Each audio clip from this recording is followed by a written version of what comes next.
అంటే ఏమీ అవసరం.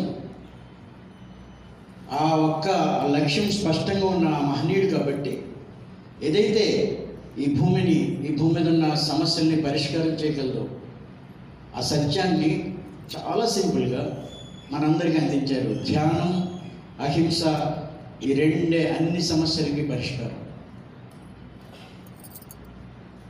ధ్యానం మనిషిని ఎందుకోసం చేయాలి అంటే మనందరం అనేక అవగాహనలు కలిగి ఉంటాం.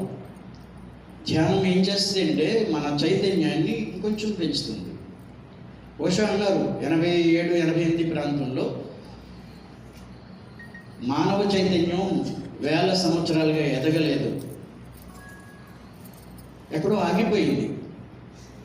మనిషి ఇంకా మనిషిగా అవ్వలేదు. ఈ మానవ చైతన్యం సముద్ర మట్టం ఇంకొక 20 మీటర్లు